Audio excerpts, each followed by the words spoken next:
Welcome to the Tristen Law Show. I am Tristen Law. Welcome back to another episode of the Tristen Law Show. It's been very anxious the past 3 hours waiting to sit here and talk with you guys. You know, people always say, why are you so anxious? Well, because live is live. You can't hide, behind your mistakes when you are live, because once it happens, it happens. And it seems like right now we are mistake-free. We're not listening to ourselves like we were last week. But first off, before we get into this whole episode of the WrestleMania XL Behind the Curtain, was it worth the wait? I just want to say thank you to everybody that is here for the first time. Welcome. And if it's, not your first time here, man, I hope you stick around, and don't forget to like and share. This podcast is interactive when it is live, and it is even interactive when it is not live. All you have to do is just send a text message. That's right. You can send a text message to the show, and I can read it here live on the air. The number is 973-826-0101. You could also send a voicemail to that number as well too, and we can play that live on the air for you, so you can be a part of the show. And we're also doing the podcast audio only version wherever you find a podcast. Those get released later on in the week, so if you want to listen to my handsome voice while you're driving or while you're washing dishes, this is the way to do it. Today, all the images that you see will be, except for me, will be from WWE's WrestleMania XL Behind the Curtain documentary, which was released Sunday? Only a couple days ago, last Wednesday. It was released last Wednesday, but today we're going to provide you with my commentary and my thoughts on the WWE Behind the Curtain documentary that chronicled the behind the scenes aspect of them working up to probably, if you ask me, one of the best WrestleManias of all time. That's them working up to the main event, which involved The Rock. I think I did the eyebrow right. Seth Rollins, Cody Rhodes, and Roman Reigns, the Tribal Chief. Some of the key persons that you will see that you will see in that documentary is Seth Rollins. Seth Rollins is that guy right there that you can see with his little glasses on. That's right. Seth Rollins played a huge part in this. You don't really see him towards the end of the podcast, of the YouTube video, but he is there as well. You also get to see Cody. Cody Rhodes is the main protagonist of the entire story. He is the son of the American Dream, Dusty Rhodes, who unfortunately passed away a couple years ago. And one of the things that Cody said that he would do is that he would win the championship for his father. Yes, we all know what pro wrestling is. Pro wrestling is a work. It's a form of entertainment. But you know what? Let us just be entertained by what we have going on. Also in it as well too, you could also see in that documentary that's produced by WWE, you get to see a lot of behind the scenes things, and you get to see Cody checking out his bruises after The Rock beat his behind one day on Monday Night Raw. One of the things as a pro wrestler that I personally do is like, okay, cool. If we got bruised up, we want to come back behind the curtain and we want to say, hey, how did it look? How did it look? Because we're really concerned with that. We want to make sure that the story is being told properly. If we're going to go through all this, it might as well had been for something. You're also going to be able to see The Rock. He's not the people's champion. He transitions over to the final boss. And we're going to talk about that for a little bit to see, the changes of The Rock character and my thoughts of The Rock overall when it comes to the whole entire documentary. We're going to see, of course, the Tribal Chief, Roman Reigns. Roman Reigns is one of the longest reigning WWE champions, Universal Champion, Heavyweight Champion, whatever, in the modern era. He's going back to times of Bruno Sammartino to where they held the belt. Man, I thought Roman Reigns was going to retire with the belt, but we didn't get that. And also, the final person that I think is very key inside this this documentary is none other than the game himself, Triple H, one of the people that I look up to in the pro wrestling business, one of the people that I think I manufactured myself after in the ring. We're definitely going to look into his play, his role into the main event for WrestleMania. But my initial thoughts when it first came out were finally. Not finally that The Rock has come back, but finally. Because this was supposed to come out 3 days after WrestleMania. 3 days after WrestleMania, and it was supposed to premiere on YouTube. And if you want to watch it after, the link is in the description. I said it'd only be nice if I drop WWE's link in there. You know, they can probably, just, say, hey, you know what, Tristen Law, we really appreciate you helping us out. But it was supposed to come out 3 months ago on YouTube, 3 days after WrestleMania XL 40 in Philly. But we got it last week, almost 3 months to the day. So obviously it's a finally thing, better late than never. They didn't really say much on where it was, except that when you look on the internet, you would see them saying, you would see other people, not the WWE, saying, oh, well, when it comes out, you're going to be happy when it comes out. But I want to hear it from WWE. You guys told us that it was going to come out. We wanted to see it, or if it was not going to come out, we needed to hear from you guys. But one of the things that I liked about the documentary is WWE produced it. WWE does a really good job making documentaries. I don't know who's in charge of their documentary department, but their documentaries are fire. As a semi-retired professional wrestler, one of the things that I love about behind-the-scenes documentary is I understand how my mind works, and I am curious to how the bigger mind works. I wanted to see how Triple H, Cody, Seth, and everybody else, The Rock, how their minds all played into going into this main event, how their emotions, personal emotions, tied into their characters. You see, one of the things about pro wrestling is that, yeah, we all know that it's what it is. But us, the wrestlers, sometimes we believe that we are more than we are. We believe into our characters because wrestling takes place in real time.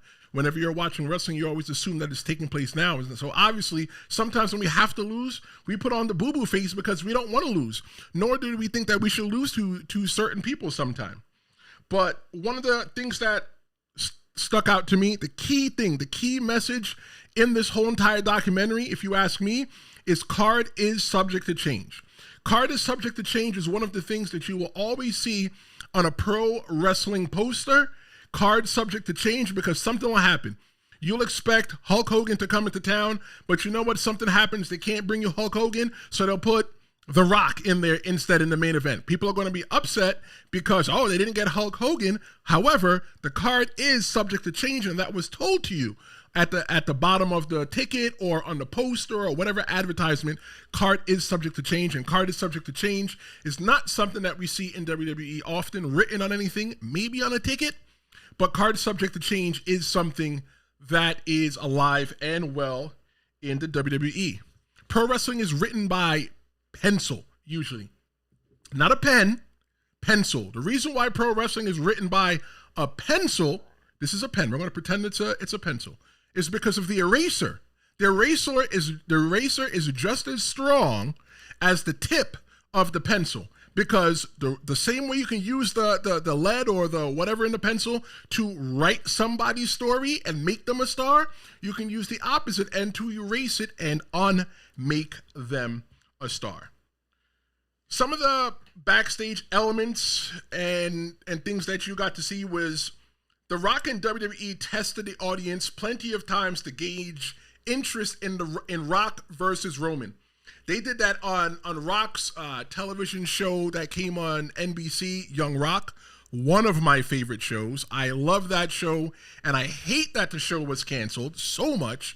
I wish that the show would come back. I personally DM'd The Rock and said, I need another season. Maybe we'll get another season in 100 years, but that show was canceled. and it's not coming back. The Rock then showed up to the Pat McAfee show when it took place in Boulder, Colorado, and dropped a little breadcrumb there. And then he went on to SmackDown. SmackDown is a WWE show that takes place on Friday nights, and it was live later that same day in Denver, Colorado. And The Rock went out there talking about where should he sit at the table?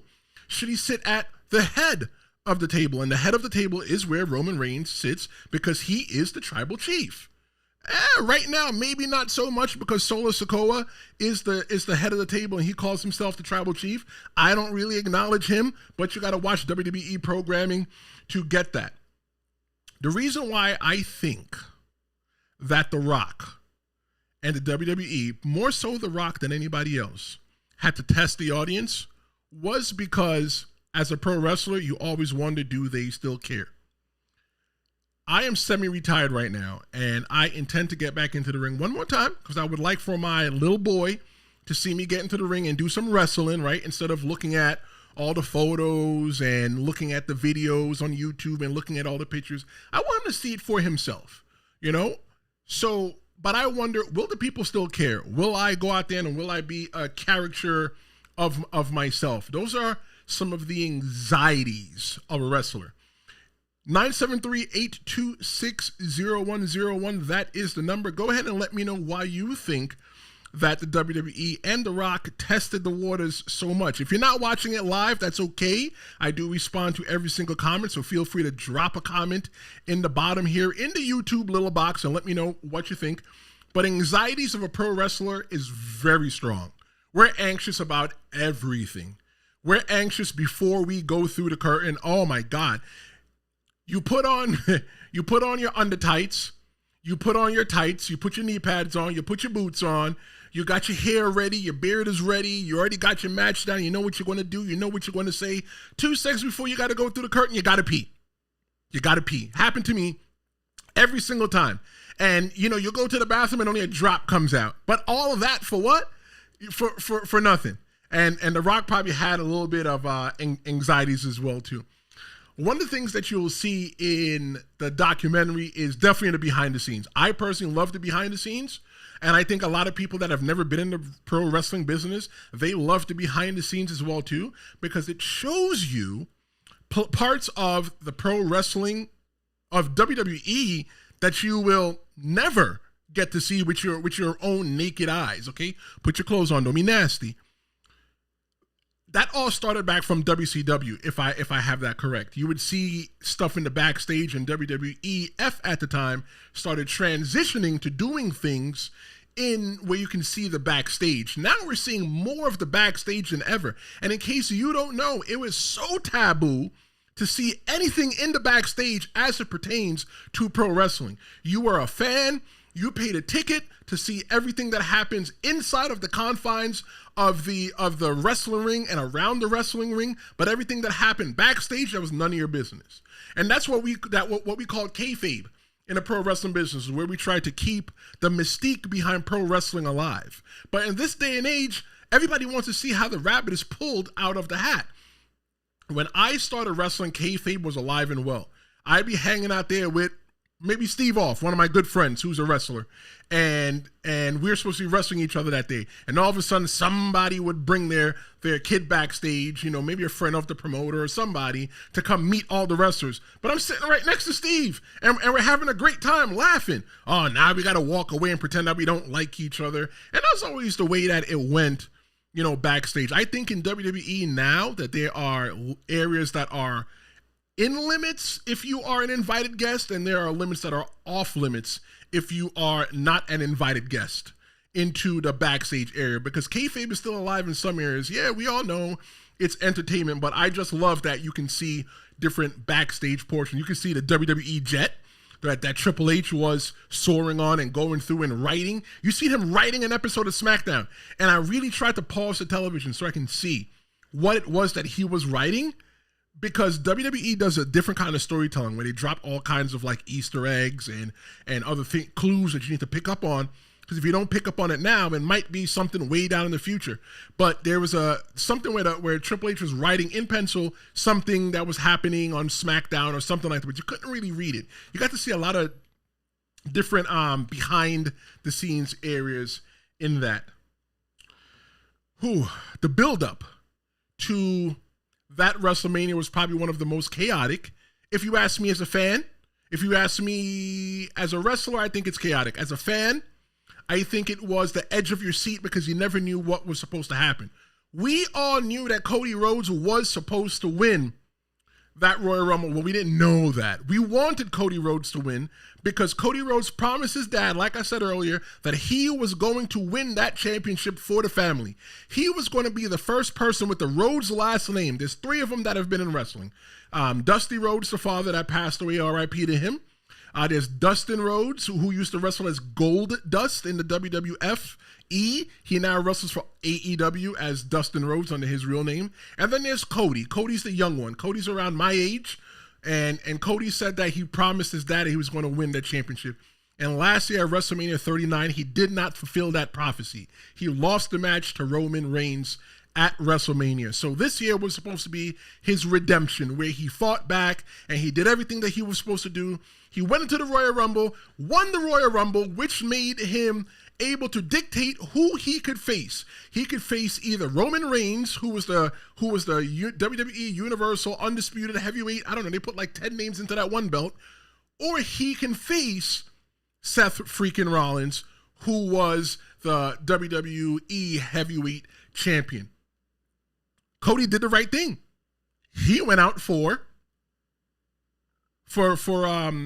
Roman Reigns. He went for Roman Reigns, as he should. But then The Rock wanted to come in and see if he can go ahead and put his name into it. But everybody kind of wanted Rock and Roman. We wanted Rock and Roman, and we wanted Cody to finish the story. And this is one of the things where they say that you can't have your cake and eat it too.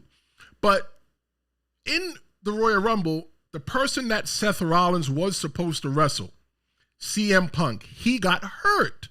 So now WWE had to scramble because now they were short a main event for WrestleMania. And that's kind of how I think that Seth Rollins got inserted into the story, because then Cody Rhodes came out and said that he wanted to face Seth Rollins instead, so he was going to let The Rock face Roman. A lot of people said that Cody Rhodes went into business for himself. He went into business for himself when he decided that he was not going to play with the script. Going into business for yourself pretty much means, it's a wrestling term, going into business for yourself pretty much means, if I am supposed to lose to The Rock, I decide that I'm not going to go out there and lose to The Rock tonight. I'm going to beat The Rock legit and then deal with the repercussions later. Look, that's like a taboo. That's a no-no. You don't go into business for yourself in pro wrestling. That's a taboo. And also not shaking hands when you meet everybody in the ring. I mean, when you meet everybody backstage, when you come in, it's part of the etiquette. You shake everybody's hand and say hello. Every person, from the person that sold the tickets to the person that, put the ring together. You also check on people when they get hurt. If you hurt somebody or are in a match with somebody and they get hurt, you always check on them. It's part of the etiquette. One of the etiquette is not going into business for yourself. You can't. That's not something that you do. So I don't think Cody Rhodes went into business for himself. Tell me what you think. 973-826-0101. You can be sure and drop a message or send a voicemail. If you send a voicemail, I'll play the voicemail here live on the air. I don't trust you guys to go ahead and do a live call because, not everybody's a Christian and my mother's watching. But I felt through the whole entire time now with that main event, since that CM Punk got hurt, the WWE did a lot of A/B testing, and A/B testing is a form of advertising where you take, okay, you're trying to sell this pen right here, you're trying to sell. So what you do is you create one ad to sell the pen, and running with that same ad, you create another ad that is similar but different to that first ad and see which one performs the best. I think the problem was that the fans wanting Cody to finish the story was the one that won, obviously, because you hear The Rock said it. And in the documentary, but they definitely did a lot of A/B testing. They could have just went with whatever they wanted to go with, and whatever is final is final, and that's not what they did. Pro wrestling again is weird. It's really weird. You can't watch Game of Thrones or Law and Order SVU and say, I don't like what you did with this character. I want you to do something different with this character. But you can't do that, right? In pro wrestling takes place now. It's always assumed to take place now. It's always in the now, but it's not yesterday. It's not tomorrow, unless otherwise specified. So when people voice their opinions, they're also voicing their opinions in real time. It's like, again, it's not like Law and Order SVU or any of those traditional television shows to where it was recorded or edited and filmed 6 months prior. You're watching WrestleMania, you're watching it right damn now. So when you get to voice your opinion, the people that can hear your opinion are listening live. They listen on social media.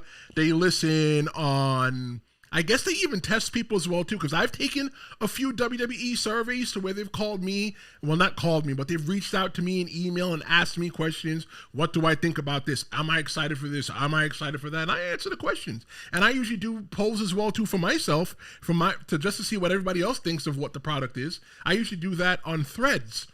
Threads is Instagram's version of Twitter, and you can follow me there, The Real Big Tris, TheRealBigTris. That's The Real Big Tris. You can follow me there. The Rock being the level of superstar that he was, or is, The Rock could have came in there himself and said, nope, the main event this year is going to be Rock and Roman for the belt. Whatever you want to do with Cody, do it with Cody. But you see in the documentary that The Rock is a true entertainer. You see that The Rock understands that the pro wrestling business is bigger than him. Although The Rock is one of the biggest personalities, entertainment-wise, on the planet, maybe the galaxy, maybe there's somebody on Mars watching, the Tooth Fairy with The Rock and thinking that's an amazing movie. But The Rock is hands down one of the biggest entertainment icons right now. And he could have came in and dictated that main event. The reason why? Because everybody that is a wrestling fan already is already watching WrestleMania.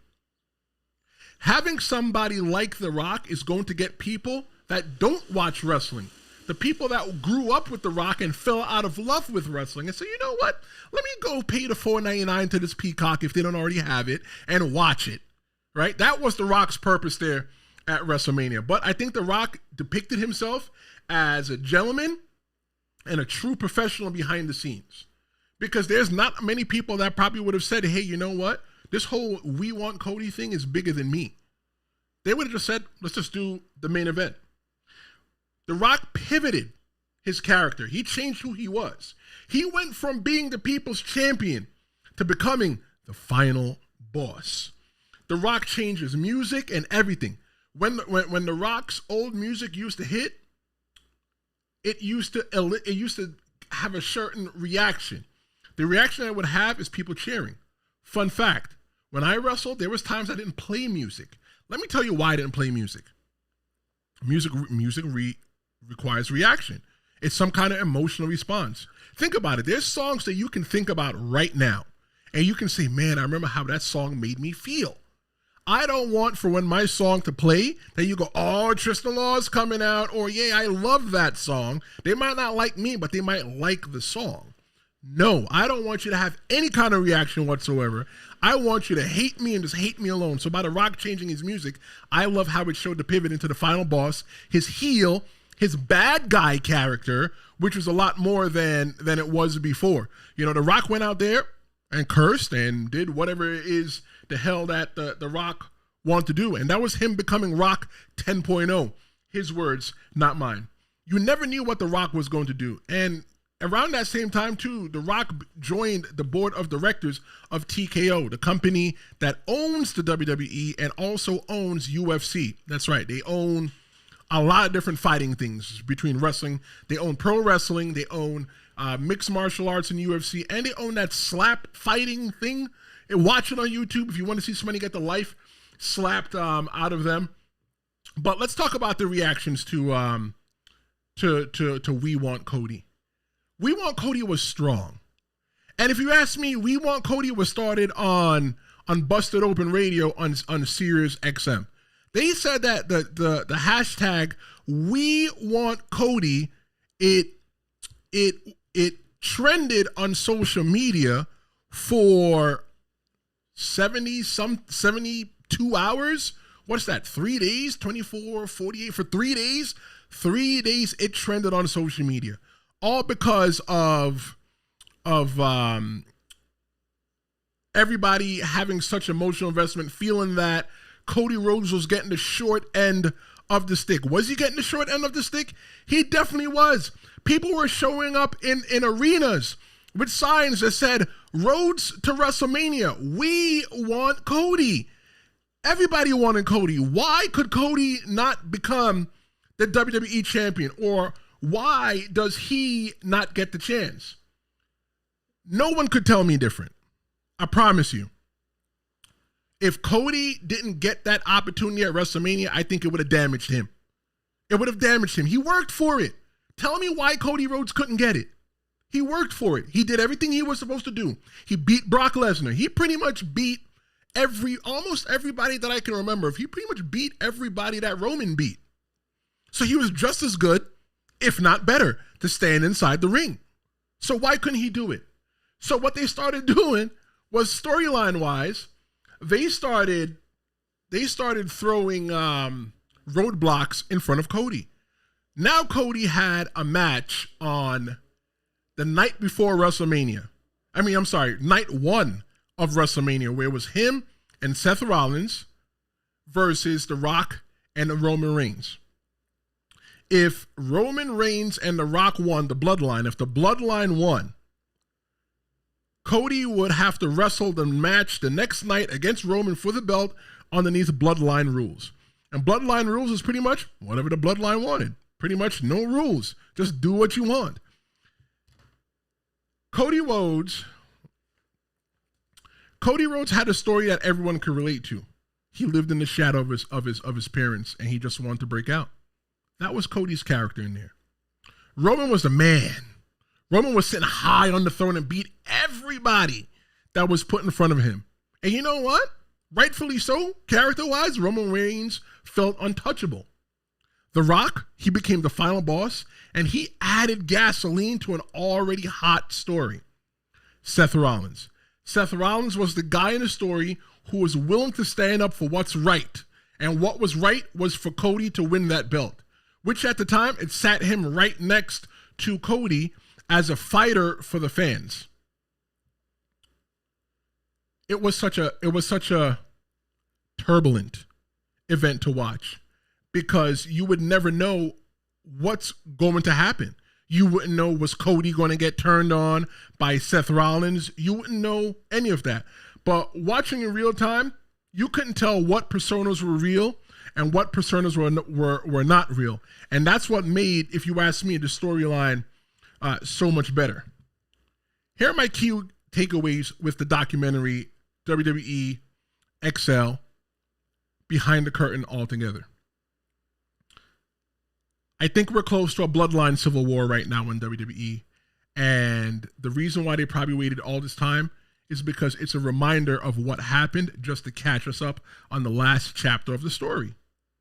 It's a lot easier just to have somebody just watch a movie, a 1 hour documentary, which had millions of people watching.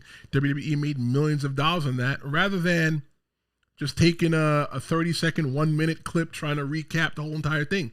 They took 1 minute and they took 60 seconds and turned to 60 minutes. Another key takeaway from it: card is always subject to change. Always subject to change when you're watching pro wrestling. Another takeaway that I have is that Roman Reigns will be the first pro wrestler signed to the Michael Jordan fashion brand, the shoe brand. If you watch the documentary, you see that he was wearing Jordan and a Jordan hoodie with a Roman Reigns logo on the back. If you watch the last episode, which I suggest that you can watch live or not live, on demand, I tell you that pro wrestling is huge. Pro wrestling, if pro wrestling wasn't that huge, the Michael Jordan brand, Nike, would not be signing up to have a pro wrestler sell clothes there. Okay, they're not in the business of wasting money. And I don't buy Jordan clothes because it's too expensive, but I might buy a Roman Reigns hoodie. WWE XL Behind the Curtain was an outstanding documentary. And some people feel that it was a work. A work meaning that it was a part of the show. And you know what? That's the best part. Because was it a part of the show? WWE delivered on making that WrestleMania, hands down, the best WrestleMania of all time. I think one of the best WrestleManias that I've probably watched was WrestleMania 17 in Toronto. Think of 17 in Toronto. That's probably one of the best WrestleManias I've ever watched with my own eyes, where I was not in person. But I think WrestleMania 41, just the whole build-up, just the whole, man, everybody wanted to buy tickets. That's a part of the reason why WWE is the hottest ticket in town. But here's the ultimate question. What's next for Cody? We haven't really seen much since he won the belt 3 months ago. Or have we? You could always chime in, 973-826-0101. Leave a message, leave a text, or you could jump into the chat here on the show. But ultimately, was it really worth the 3-month wait? I don't know. I don't know. I want you to watch it for yourself. Watch this documentary yourself on YouTube. There's a link in the description that you can watch the WrestleMania XL Behind the Curtain documentary for yourself. Let me know. If this is your first time watching, thank you for hanging out. Don't forget to subscribe, share with a friend. This is not a little dirty secret. I'll be back next week. We're working on getting some guests soon, so this will be a little different thing that we do here on the Tristen Law Show. But I definitely appreciate your time that you're here.